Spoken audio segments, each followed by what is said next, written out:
So in this video we're going to have a look at the liver, and firstly what we'll be looking at is the blood network around the liver. This network involves the heart, which I'm just going to draw literally as a heart. Obviously the heart does not look like this. So it involves the heart, obviously it involves the liver, and it also involves the digestive system, which I'm just going to draw as a very simple large intestine. Okay, so over here is the digestive system. In the middle we have the liver, and here we have the heart. Okay, so to begin with, what we have is the major artery coming out of the heart, which we've already had a look at when we looked at the heart in more detail.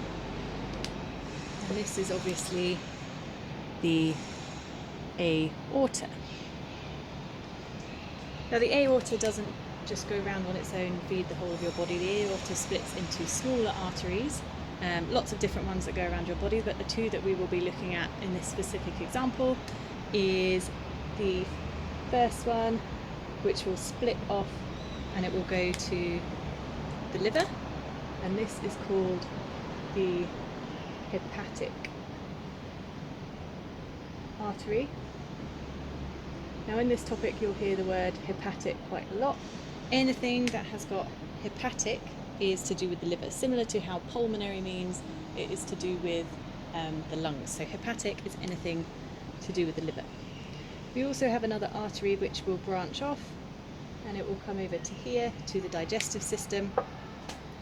This one you do not need to know the name of, so we're just going to put artery to the digestive system. Okay, so actually with the liver it has a dual blood supply. It has two different blood vessels coming towards it, supplying it with blood. So we've already got one here, which is the hepatic artery. The second one actually comes from the digestive system,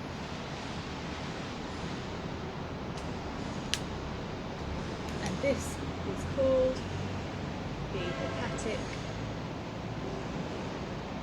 portal vein.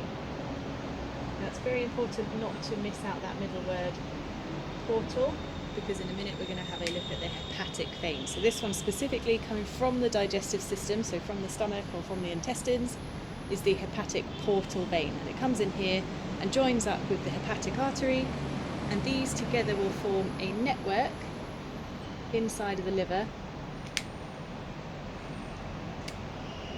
of what are called sinusoids.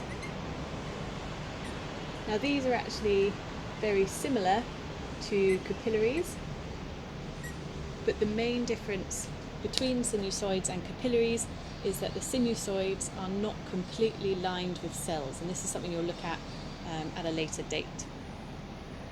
So this sinusoid network then starts to form a vein coming out of the liver, and this is the hepatic vein. Now note with this one it obviously doesn't have the word portal in it, so that is the distinguishing term between this vein here and this vein here. Hepatic portal goes into the liver and the hepatic vein comes out of the liver. The hepatic vein will then join up with other veins coming from the rest of the body to go back to the heart, and obviously this is then the big vein that we already know about that goes to the heart, carrying deoxygenated blood, and that is the vena cava going back into the heart.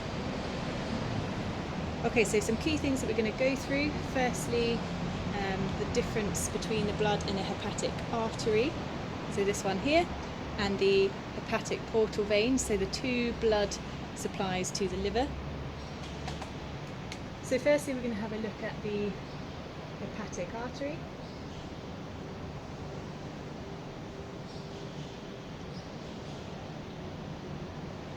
Okay, so firstly, because this is coming from the heart with blood that has come freshly from the lungs, it is going to be carrying a lot of oxygen.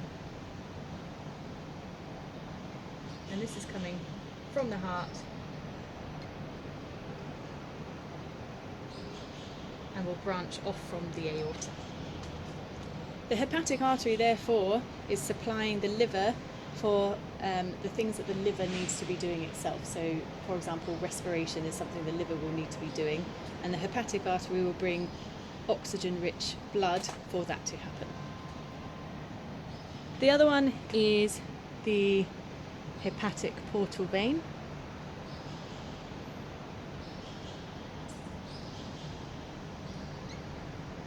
And this one is obviously coming from the digestive system. So from your stomach, from your small intestine, from your large intestine.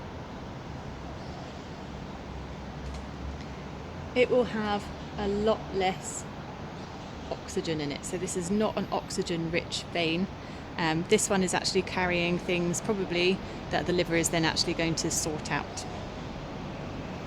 Another thing to note with this one is this is where the majority of blood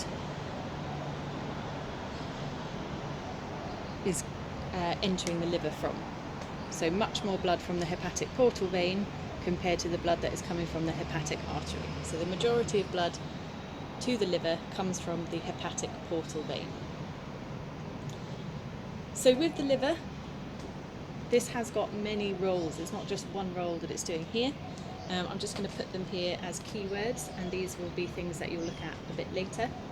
So firstly, the liver will be looking at nutrient regulation in the blood.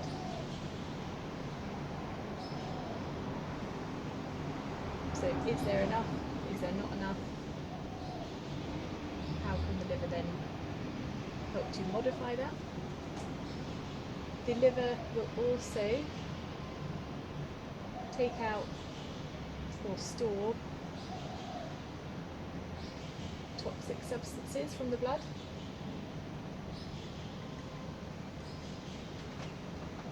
It also has a big role in protein synthesis.